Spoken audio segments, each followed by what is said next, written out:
Assalamualaikum warahmatullahi wabarakatuh.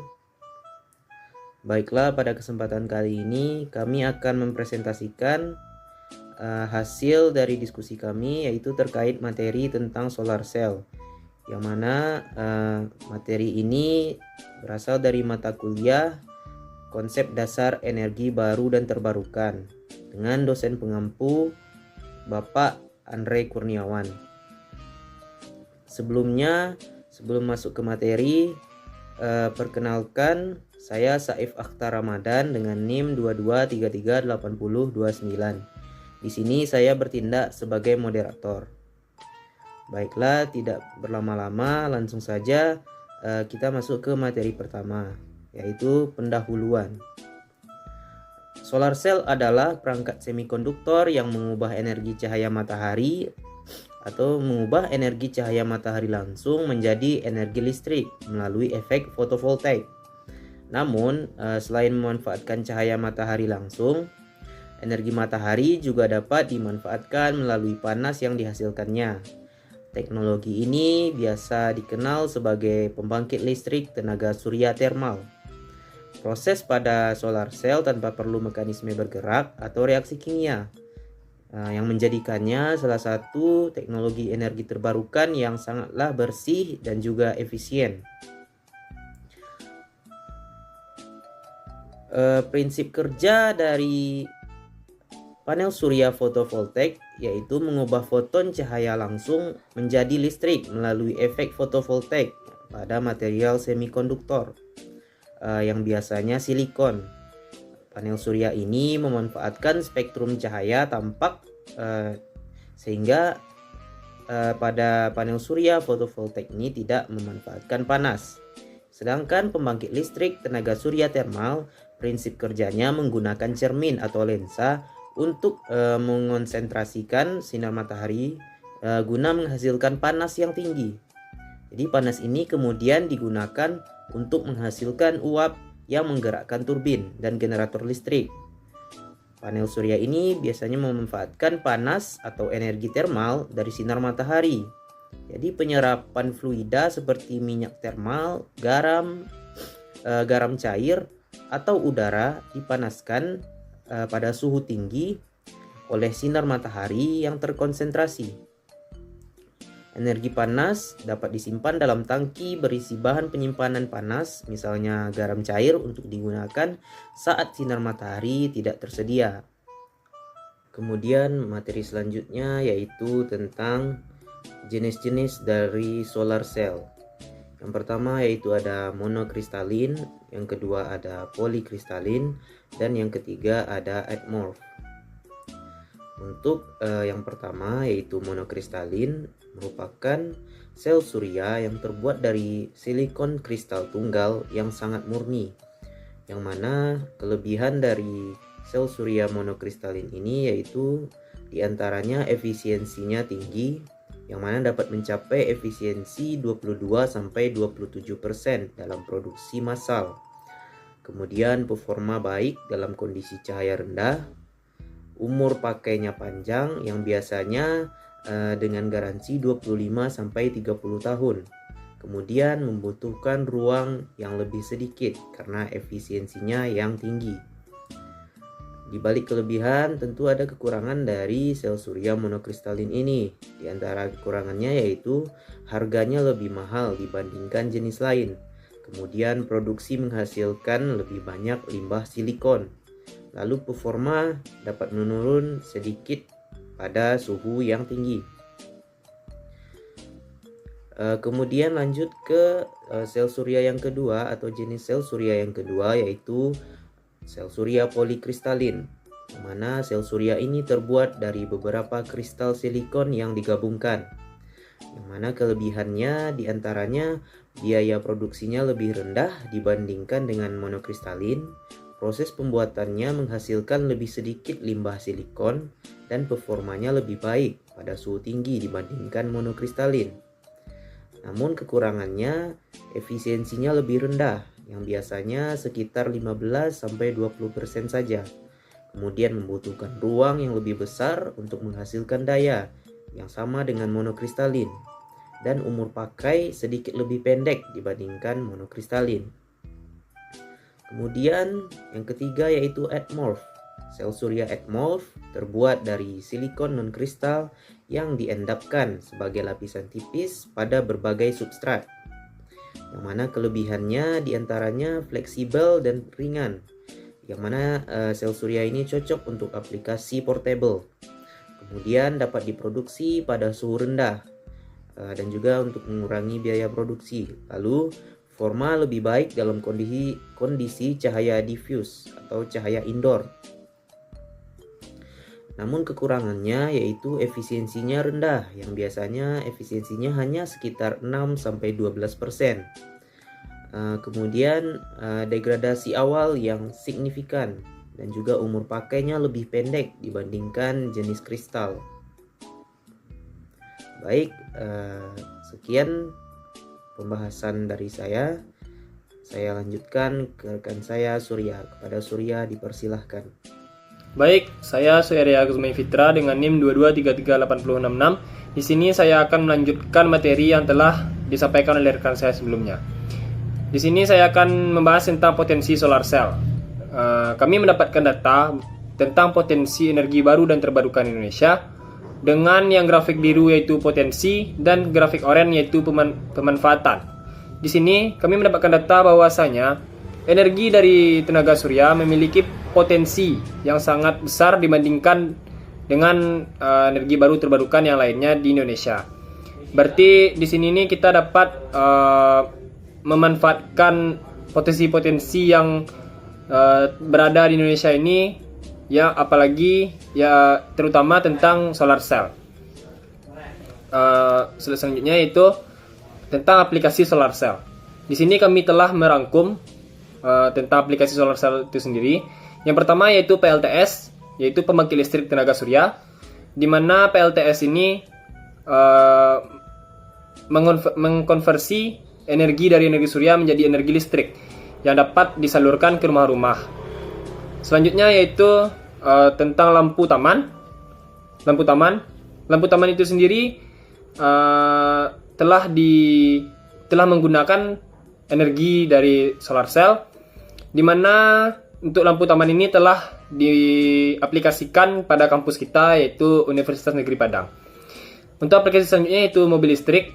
Di sini mobil listrik di atapnya diberi solar cell dengan tujuan untuk mengkonversi energi matahari menjadi energi listrik. Berarti dapat disimpulkan bahwa mobil listrik ini minim untuk dicas karena dia telah memiliki solar cell sebagai konversi energinya untuk menjadi bahan bakar. Selanjutnya itu untuk di rumah-rumah.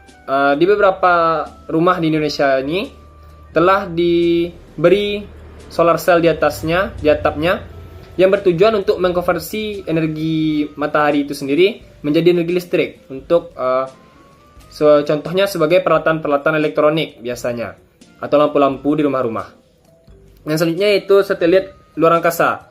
Di sini satelit luar angkasa biasanya telah menggunakan solar cell sebagai sumber energi untuk mengaktifkan satelit luar angkasa itu sendiri. Yang selanjutnya, aplikasi selanjutnya yaitu kaca bangunan bertingkat.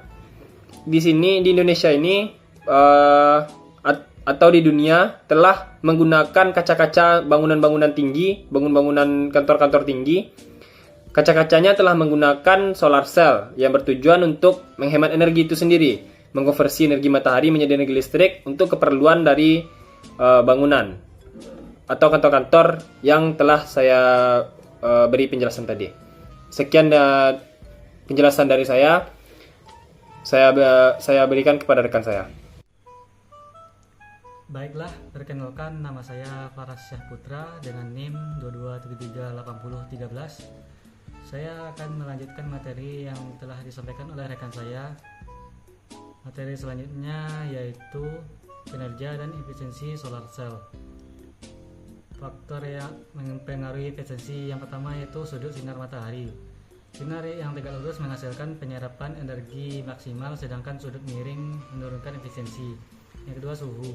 Suhu tinggi menurunkan efisiensi karena meningkatkan resistensi internal dan menurunkan tegangan output. Yang ketiga, bahan.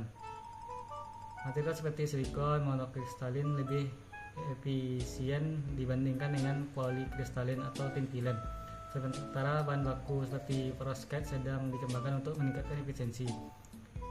Selanjutnya teknik peningkatan kinerja. Yang pertama, teknologi anti reflektif, mengurangi pantulan cahaya dengan lapisan khusus agar lebih banyak sinar diserap. Yang kedua, tekstur permukaan, membuat permukaan bertekstur untuk memantulkan cahaya berulang sehingga meningkatkan penyerapan. Yang ketiga, desain kontak belakang, memindahkan kontak logam ke belakang untuk menghindari bayangan dan meningkatkan efisiensi penyerapan cahaya. Selanjutnya, tantangan teknologi. Yang pertama yaitu biaya produktivitas tinggi. Solar cell memiliki biaya awal yang tinggi untuk pemasangan, termasuk material seperti silikon berkualitas tinggi, inverter, dan infrastruktur pendukung. Selain itu, efisiensi produksi energi seringkali tidak sebanding dengan biaya awal.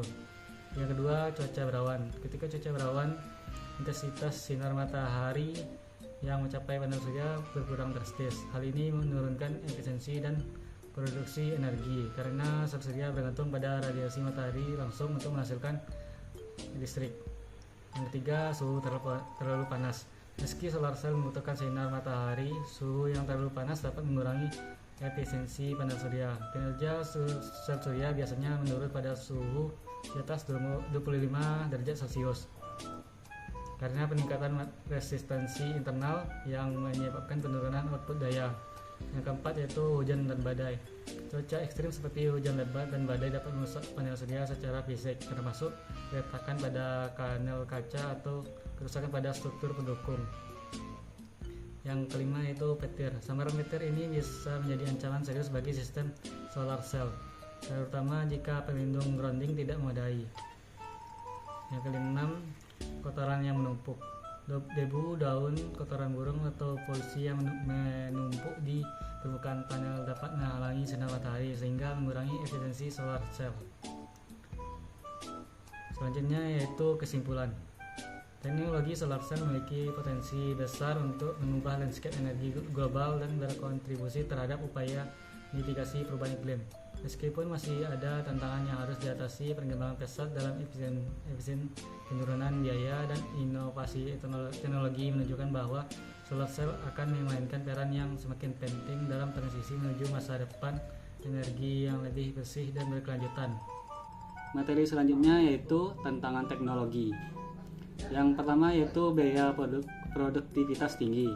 Solar cell memiliki biaya awal yang tinggi untuk pemasangan, termasuk material seperti silikon berkualitas tinggi, inverter, dan infrastruktur pendukung. Selain itu, efisiensi produksi energi seringkali tidak sebanding dengan biaya awal, terutama jika digunakan di wilayah dengan paparan sinar matahari yang kurang optimal. Yang kedua yaitu cuaca berawan. Ketika cuaca berawan, intensitas sinar matahari yang mencapai panel surya berkurang drastis. Hal ini menurunkan efisiensi dan produksi energi karena sel surya bergantung pada radiasi matahari langsung untuk menghasilkan listrik. Teknologi panel surya masih perlu dioptimalkan untuk menghasilkan energi lebih baik dalam kondisi sinar matahari yang tidak langsung. Yang ketiga yaitu suhu terlalu panas. Meski solar cell membutuhkan sinar matahari, suhu yang terlalu panas dapat mengurangi efisiensi pada panel surya. Kinerja sel surya biasanya menurun pada suhu di atas 25 derajat Celcius karena peningkatan resistansi internal yang menyebabkan penurunan output daya. Yang keempat yaitu hujan dan badai. Cuaca ekstrim seperti hujan lebat dan badai dapat merusak panel surya secara fisik, termasuk retakan pada panel kaca atau kerusakan pada struktur pendukung. Selain itu, badai dapat memutuskan jaringan listrik atau merusak infrastruktur di sekitar instalasi. Yang kelima yaitu petir. Sambaran petir bisa menjadi ancaman serius bagi sistem solar cell, terutama jika perlindungan grounding tidak memadai. Petir dapat merusak komponen elektronik seperti inverter, menyebabkan malfungsi atau bahkan kebakaran pada sistem. Yang keenam yaitu kotoran yang menumpuk. Debu, daun, kotoran burung atau polusi yang menumpuk di permukaan panel dapat menghalangi sinar matahari sehingga mengurangi efisiensi solar cell. Membersihkan panel secara rutin diperlukan, tetapi ini menambahkan biaya dan kerja pemeliharaan, terutama untuk instalasi yang besar. Selanjutnya yaitu kesimpulan. Kesimpulannya, teknologi solar cell memiliki potensi besar untuk mengubah landscape energi global dan berkontribusi terhadap upaya mitigasi perubahan iklim. Meskipun masih ada tantangan yang harus yang diatasi, berkembang pesat dalam efisiensi, penurunan biaya, dan inovasi teknologi menunjukkan bahwa solar cell akan memainkan peran yang semakin penting dalam transisi menuju masa depan energi yang lebih bersih dan berkelanjutan. Sekian dari saya akan kembalikan kepada moderator. Baiklah, sekian presentasi ataupun pembahasan materi dari kelompok kami terkait solar cell. Apabila ada kesalahan kata ataupun kejanggalan, mohon dimaafkan. Saya sebagai moderator pamit undur diri. Sekian, terima kasih. Wassalamualaikum warahmatullahi wabarakatuh.